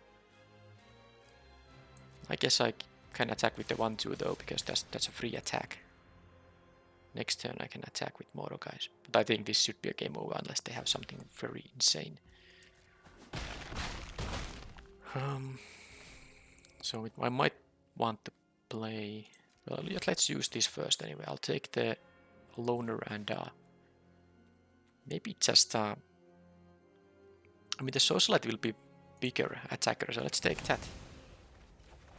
And I think I'm gonna play this one. Now, if I draw any further lands, I can just redraw into spells. But they should be dead now anyway, unless they get something very good. So attack with everything. They milled some. Oh, they have Avaproof Caretaker. I'm happy I didn't have to face that thing. Anyway, just attack with everything, right? They can return the Caretaker, but they are losing to this damage unless again they have something. But I'm not gonna lose to the Caretaker even if they survive this somehow. I'm not going to lose to the Caretaker because I have this thing to basically force the victory on the next turn.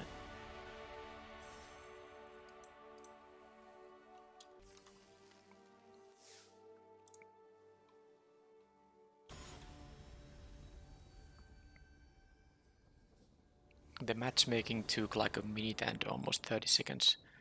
So the fact the opponent has a silver rank doesn't gets explained by that. Because the longer it takes, the more it's gonna be. This is a fine hand, by the way. The longer it takes, the more it's gonna spread the criteria, including rank disparity. This of course does mean that the opponent can be 5-1 or something like that, so their deck could be insane. And I'm milled. I suppose the Hero Stonefall doesn't hurt that much because I wasn't having the second swamp here. I mean, none of these was the second swamp. I don't have it in my hand and all that. Anyway, it's time to play the quest. Next turn I can play the Discussion and Epicure. Or alternatively, I can play this right now. Actually, I like it more because if I draw a 4-drop, I'd rather play the 4-drop than the 1-4 and the 1-1. I mean, if I play this now, and next time play the Discussion, I can only have the Epicure after that. But now if I play the Discussion right away, because the 1-4 doesn't do anything, I can block this for now. I do this now if I find out 4-drop, that's the reason. I could have bluff attacked, but if they block, I actually take 1 damage for no reason, so I didn't want to do that. Did I have any creature here? Yes, so if this dies, I can do this stuff. And look at this. I didn't draw it from the pointed Discussion, but I did draw it from the natural now, as I'm in my draw step, because I did, clear the room here. Anyway, now I could attack. It doesn't really make any sense. This is not such a valuable card that they would be that interested in saving this. So if I'm representing a trick, they're gonna block anyway. Why would they have a 1-2 Paris Blade trainee here? Doesn't make any sense. I mean, as something they wanna protect. Okay, they have a Charmed Chrome. I don't have Exile-based removal in this deck, so this is probably the reason they are at high. But it could be one of the reasons they are at high win count currently. Now,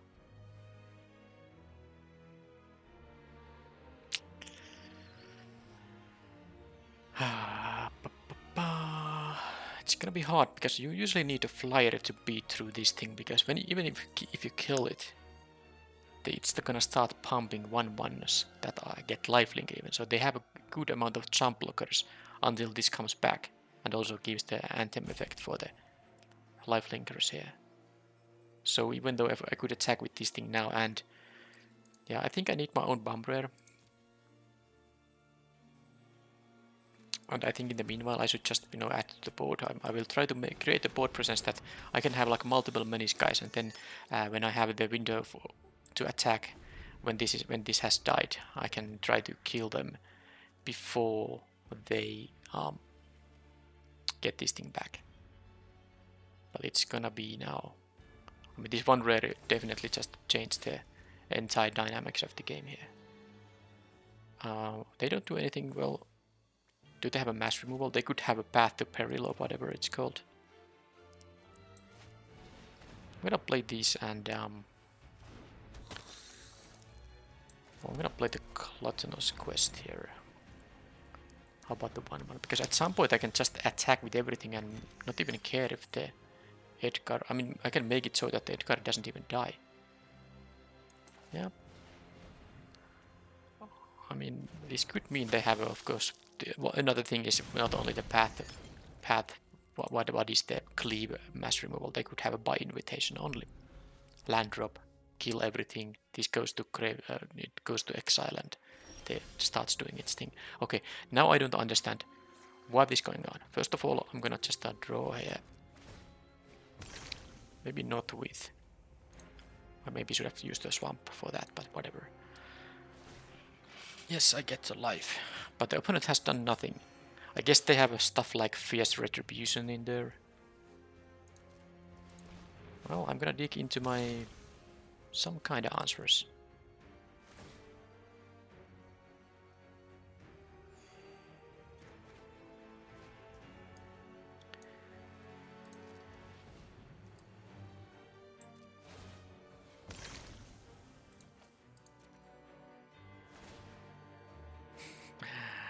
This is fun. Okay, that was a lot of lunch, but let's keep doing it. I know it does make the socialite slightly worse because I'd lose my +2/+2s, but I don't really need these lands for anything. I need to draw my stuff. So, okay, Reckless Impulse, but not gonna be on this turn.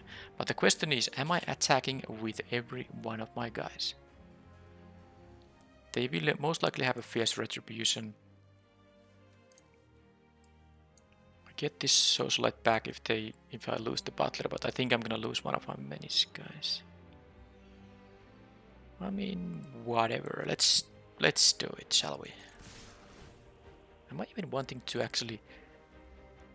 I'm gonna decline this because if I make this into a 5/5, they can double block it. I mean, that's assuming they don't just have a Fierce Retribution for it.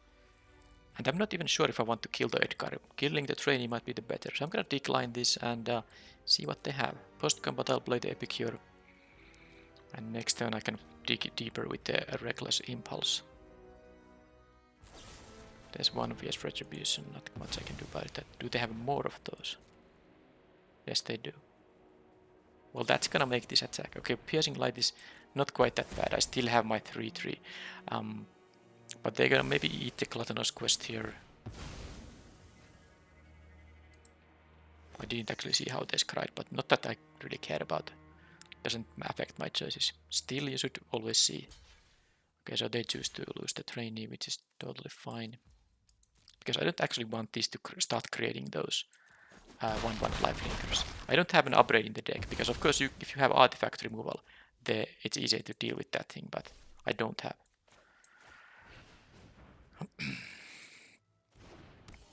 The reason I didn't play the Impulse here is that if I, for example, exile 2 4-mana creatures, I couldn't play both of them. If I do it on the next turn, I can play one on that next turn and then the second one later. Now they need to add to the board anyway. I did lose both of my menace guys though, so that's super annoying. Oh, okay, a life linker, but that can at least just die to a removal spell, which I still have a couple of in the deck. Although it doesn't die to the one that... Okay, well it does die to that one. And that's what I have to do here, sadly. I don't have my Bomber yet. Am I gonna attack for... Now if they have an Adamant Will, I probably can just concede. Because there's not really, I mean, it's not that, I mean, if they have this lifelinker, I can't push through. I have no flyers in the deck. Yeah, I mean, it has to be this guy. I could have used the Reckless Impulse. I didn't have to do this on this turn. But I feel like...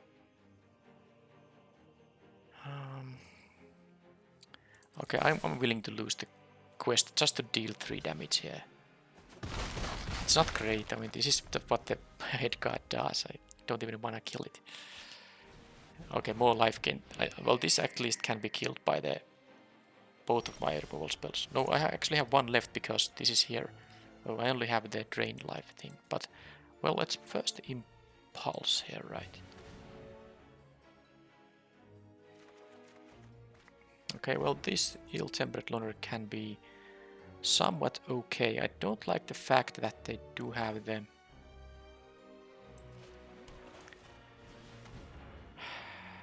lifelinker here. That's really something I don't like one bit in here.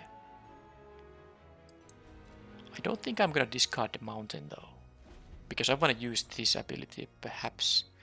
I actually want to make it into a knight. Now that's the thing what I have to do. Okay, they don't get the lifelink at least now. But I want to make it into a knight and hope they don't have a double spell. No, that doesn't matter. So maybe I don't need to... Yeah, I'm gonna actually try to find the removal spell. Okay. Yes, there it is. So, now if I attack with this, they can just block with the Edgar, Jumped Groom and blah blah blah. I do have a Blood Fountain somewhere. I mean, I will be able to kill the...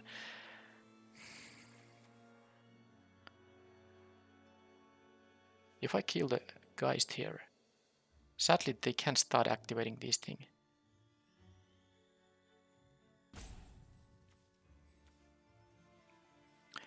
Do I have my Sure Strike still in the deck? It seems I do. But yeah, I don't like... I really want to use the Grasp on the Heron of Hope. Maybe I will just have to So let's see, if I attack with everything, if I kill this and then attack with everything, what happens is that they block the Edgar with the Edgar, and then I will, you know, be able to kill the Heron of Hope in that case anyway. So maybe, yeah, that's just... I just hate that this starts creating these lifelink tokens. It is really annoying. It is really annoying because that helps them stay alive here. And they go only to 9 here in that case. Freak. I think I'm gonna build a board presence. I'm just killing the Heron of Hope here if they try to. I'm not gonna sacrifice anything. They have 4 cards in hand. They have enough stuff to do. I need to find some other kind of an angle of attack. I don't think that made any sense. Well, that was the value from that then. Well, it dies. I need to find my blood fountain now. Am I going to just kill these now that I have the opportunity to do so? I think I don't want them to have the lifelink. So Flame Breather could be okay. I'm gonna attack with this, of course, because I wanna. Yeah. Why didn't I attack with this earlier? Maybe because, well, I guess I could have gotten one of my menace guys. So discard the Flame Breather to find a... Yeah, this is not good enough now. It's just not good enough.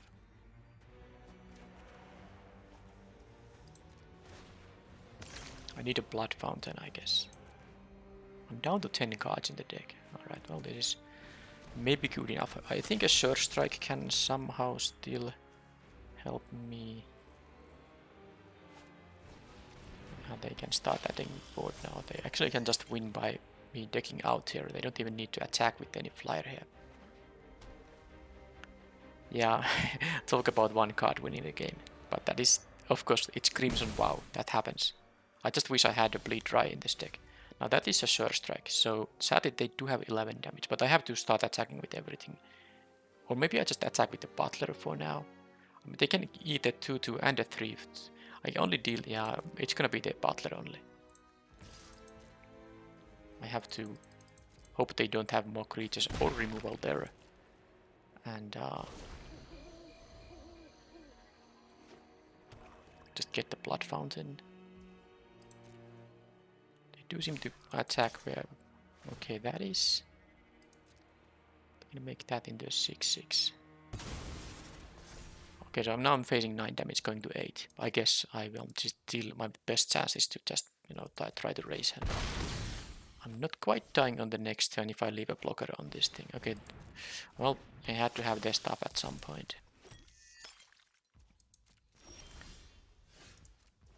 Let's get rid of all the lands. I'm gonna actually check how many lands I have in my graveyard. Just to see what are the odds to draw spells here. Okay, that's not bad. 1, 2, 3, 4, 5, 6, 7, 8 plus 6, 14. So actually, out of these 6 cards, 3 of them are lands indeed. So if I attack with all, I do realize I am facing a lethal counter attack. But is there a chance they go to 2 here with the... Because I have 6 mana left here. They block the 2 and 3 power guys. No, they go to 4. That is sad. I can first strike with this thing. Yeah, okay, let's do it. I mean, of course, this is so... I guess I could leave these things. But I'm losing 2 damage here. But this could block one of the socialites. That's the thing here.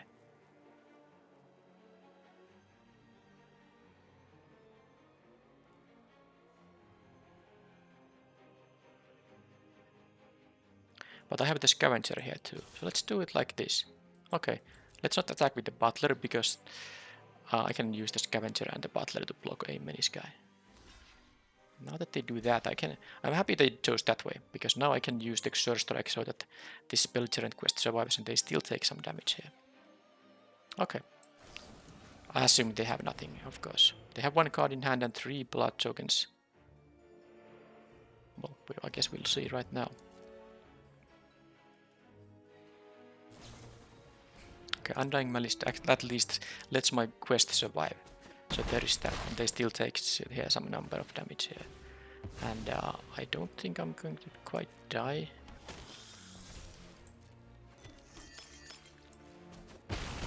Because I'm gonna go to 10 here. Yeah, I think I'm gonna go exactly... Oh, but if they attack with the Mark over 2, yeah. Well, that sucks. If they see it, they have a lethal attack. They attack with everything. Yep. Jeez. Yeah, so actually I should have left another Epicure here. Is that it? I mean, I wasn't still gonna win easily here. Because... Well, they were at 4 only, so if I had an Epicure here, they would be at 5 in that case. Epicure blocks here. 2 things block here. 6/6 plus 3s. And then I lose all my blockers. I get a guy back, but none of these guys have haste. So I would have lost anyway. Although the belligerent quest would be able to... Okay, I don't know. Maybe if I left one Epicure, but they also had 4 blood tokens, so easily they can just draw into a... I guess if they use 2... Yeah, okay, I should have left one Epicure to block, because I just simply didn't realize they can also attack with the Edgar there. But that was a game decided by them playing a turn 4 Edgar, or what turn was it. And then just that halted most of my plans I had available. And all I needed for the draft to offer me a Flame Blessed Bolt for the Exile based removal, a Bleed Dry for the same purpose, or then just upgrade to kill the artifact version.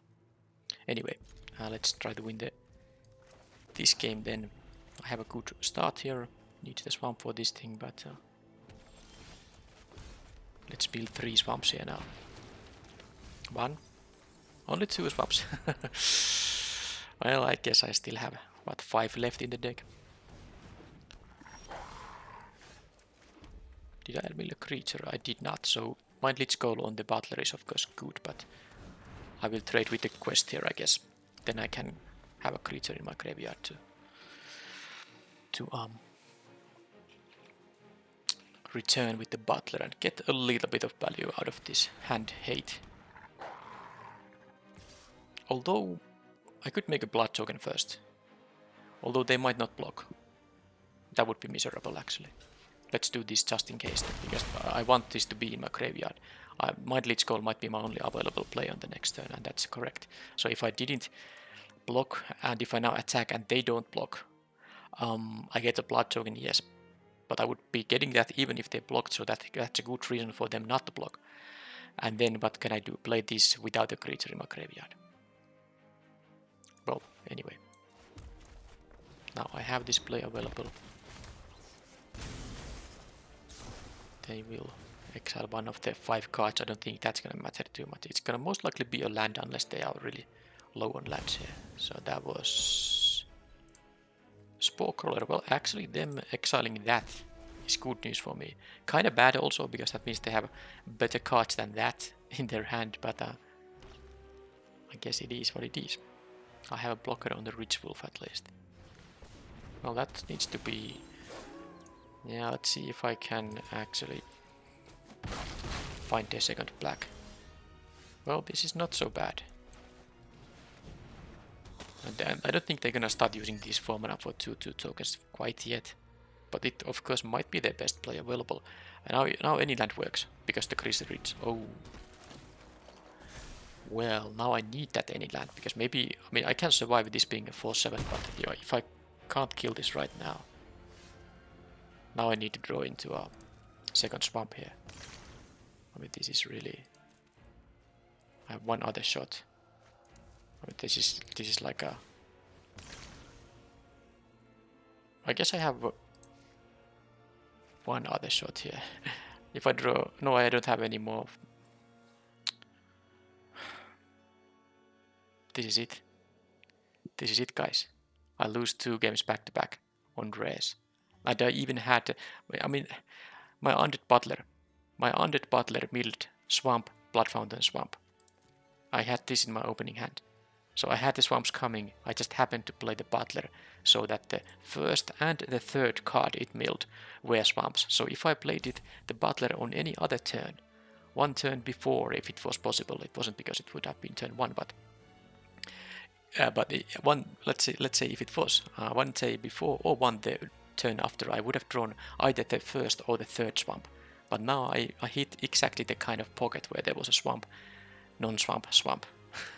And now I'm getting punished because I can't. I mean, this is gonna give counters, and I mean, you see what happens. I can't play this. I've been getting a lot of feedback. Well, maybe not a lot, but often feedback of not. I can't even attack with the celebrants and 8 blocks of conceding too early. But you see what happens now. Even if I draw mana for my removal. I mean, I can't jump block this guy. But I have to kill the Halana and Alina first, so I need to jump block. Well, I guess I can take once. Yeah, they can do that, and now the wolf is gonna be a 4/4. I will trade with the celebrants here, I guess. And I'm not gonna use this blood token to discard any of this. I need another celebrants to actually win the game. It's not enough to stabilize, I need to win the game. I'm happy they chose to do it like that. Because this thing does actually give haste, so they could have attacked with the 4/4 wolf there. So now let's first just draw any land to kill the Halana and Alina, like that. And now they have a 9/9 trample here. And you start to picture why I was conceding there. I still need a second black here. Like this. Now it's lethal attack.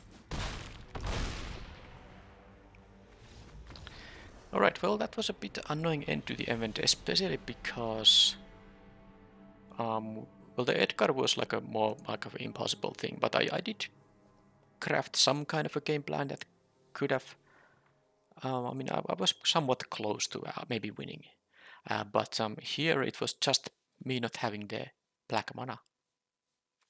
I mean, I would have just been able to, I mean, I wouldn't have needed to discard all these actual creatures to blood tokens because I could have played those. So just if one of the mountains was a swamp, this would have been a totally different game. I guess though I might have killed the Child of the Pack before they played the Halana and Alina, and then I would have needed to find the 6th land in time. But I mean, if this gives 2 counters to 1 creature once, it's not the end of the world. If I just can find then a removal spell on it, then it should be okay. But yeah, anyway, that was still a fine event. I got to, I think, 5 wins and I got a rank progress there. It doesn't matter because I have the next month's qualification for the qualifier because of the Decathlon 10 tokens I received. Not much to say about the deck, other than again the blood tokens were really good in helping me keep having relevant plays, and of course with the blood crazed socialite it makes this, they make this thing a lot better too. Loner, did it do much? I think it did do something, but it really didn't play as big of a role as my opponent's rares played in this event. Yeah, 1 bleed dry here, and I would be super happy. Anyway, let's take the price here. Still no longer going to bother about the packs because my set has been basically completed, but packs are gems. So 4 packs does mean actually additional gem prices because, well, they can be from the rare slot. They can be also come on, wild cards. But I can open these now just to show. So I won what that was 1600 gems, and now I can open all these, and I can add to my gem winnings here. So that's 1620. It's usually 20 times the number of prize packs. Oh, look at this! I was missing one of 2 Kayas, so this actually now I'm missing only 2 mythic rares from this set. All right, but I didn't get gems from that, so it's 1620 still, 1640. And 1660. So these actually do add up when you play these drafts and after completing the set. And of course, Normally you wouldn't buy a pack from the store if you are expecting to get 20 gems from it only. But when you get them from draft prices, they kind of add up. So you can add to the actual event gem price the amount of prizes you will, gems you will get from the pack. So that was plus 160 gems in that event, not only plus 100 gems. And when you play like a massive amount of them, they do add up in the end nicely. Alright, so that was it. Next one will be maybe again a traditional draft. I might make one cube draft. So okay, let's do this. If you are still listening to my ramblings, I know that I see from the viewing statistics that at the end of the video, when I just talk after the matches, not many of you just leave the video before that. But if you are still here, please let me know if you want to see more traditional cube draft, because it's still available for a while. I did play a couple of these before the Decathlon finals, and then I have on my channel all the 3 Decathlon finals, my participations. I haven't recorded any cube draft after that, but this is still available for I think, well, less than a week. But anyway, I could maybe record still 1 or 2 cubes if you want to see that. So let me know in the comments below. And then that wraps up the video. Thank you for watching, and bye bye.